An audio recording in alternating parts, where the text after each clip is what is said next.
engaging in wars around the world that it could neither afford nor could it fight properly, and it bankrupted America. The most famous example is the Vietnam War, okay?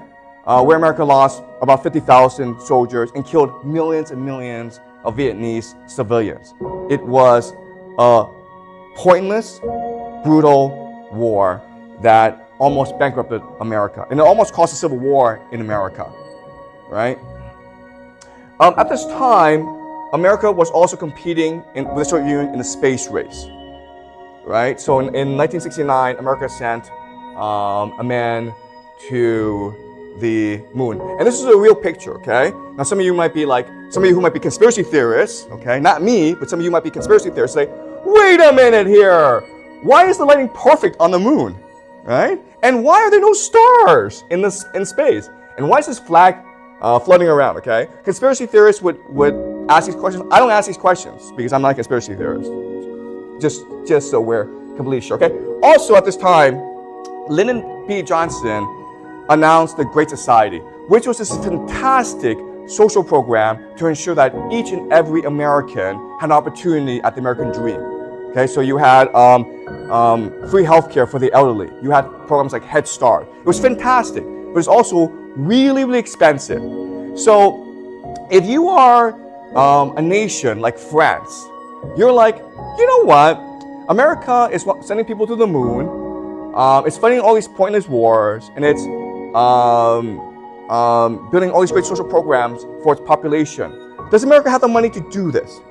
In other words, is it possible that the US currency, the US dollar, is no longer able to repay its obligations?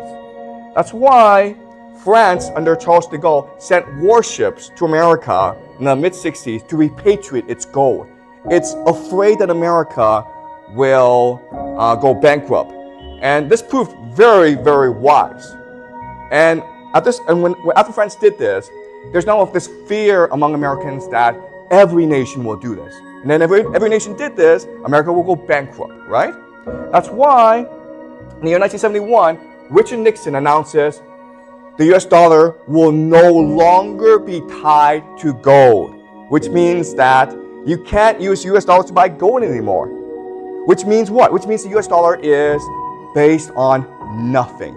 The value of the US dollar is now based primarily on people's faith in its value.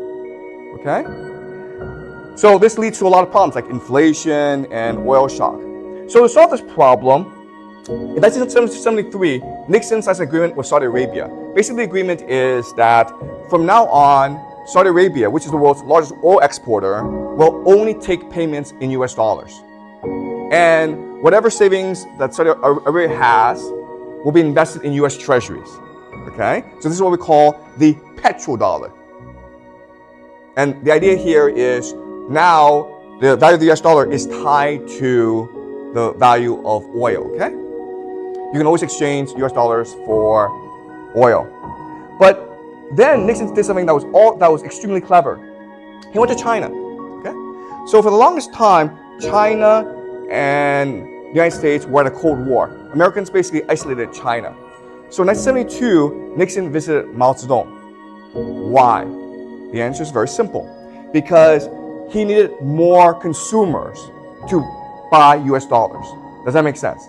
He needed people to want US dollars. He needed to create a US dollar addiction. And to do this, what did America do? America gave China everything. America started to ship its factories overseas to China.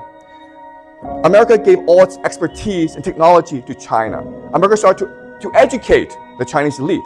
And what's really important is American defense companies started to give military secret technology to China, okay?